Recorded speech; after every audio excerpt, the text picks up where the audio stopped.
How are you, John? Thanks for Hello, having me. Dr. Lamm. Good.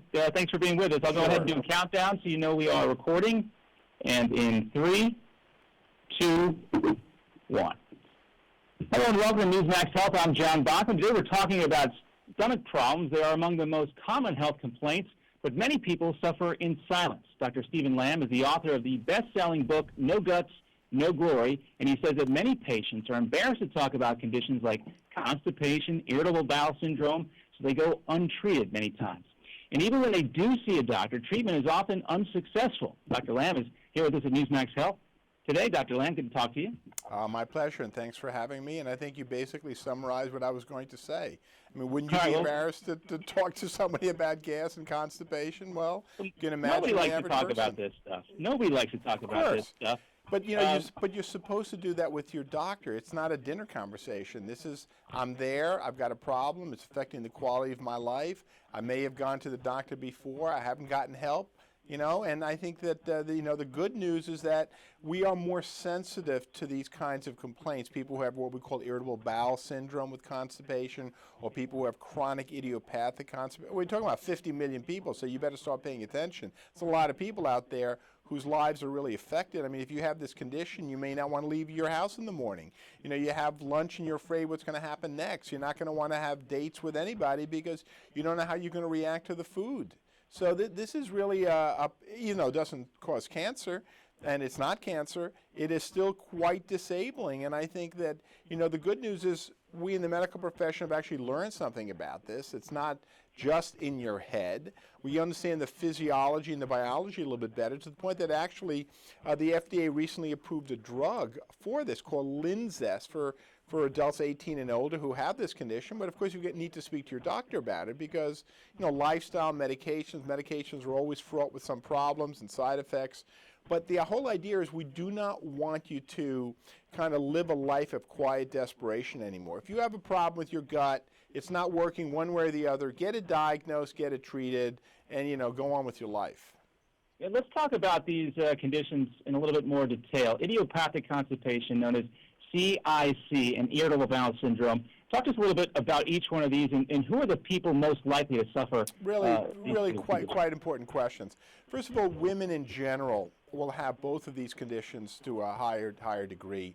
The irritable bowel syndrome is a complex functional gastrointestinal disorder that can either have constipation at its primary presentation or diarrhea as its primary presentation, or some alternating constipation with diarrhea.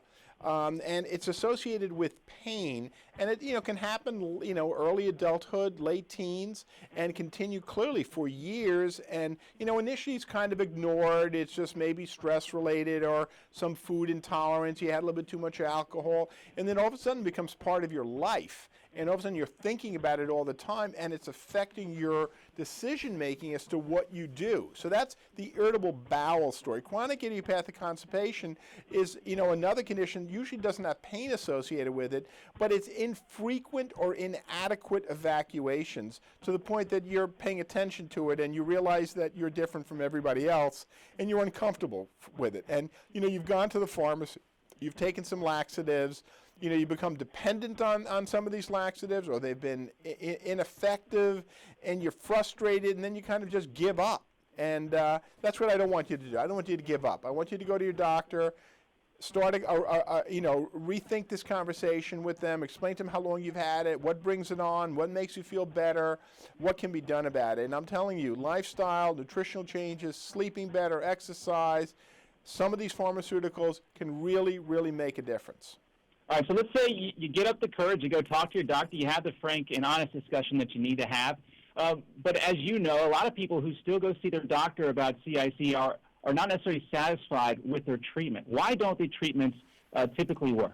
Well, I think that we've had a paucity of really very effective targeted treatment. And I think that, we're starting to now see a change. We're actually seeing specific agents that are based on the biology of colon motility, of what causes pain. And that's why I'm encouraged, certainly I'm encouraged by the new drug that was just approved called Linzess, I may have mentioned, that really is targeting this condition. So this, along with future drugs that are going to be developed, I think could be a really good addition to the lifestyle changes in those people who may not have had an adequate enough response to lifestyle, and or some of the medications that have been prescribed in the past may find themselves in a much better situation today. Now, are there any, you talked about how important diet is in all of this, but what about specific foods or specific ingredients in food that a person with CIC have that they should avoid? You know, a lot of people could be sensitive to, especially the irritable bowel patients, to whether it's alcohol, whether it's dairy, whether it's fructose, the sugar that you see in a lot of food products, whether it's gluten.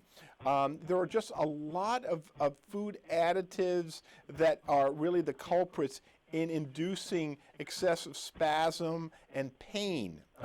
The chronic idiopathic constipation patients often suffer from a lack of adequate fiber. The problem is if you put too much fiber, you get bloated and gaseous. It may be some other medication that they may be taking that is contributing to their constipation. So what's really important is that a specific diagnosis be made after a thorough review of your eating, your medications, your lifestyle, your family history, because they all may be factors, in the proper treatment of this condition.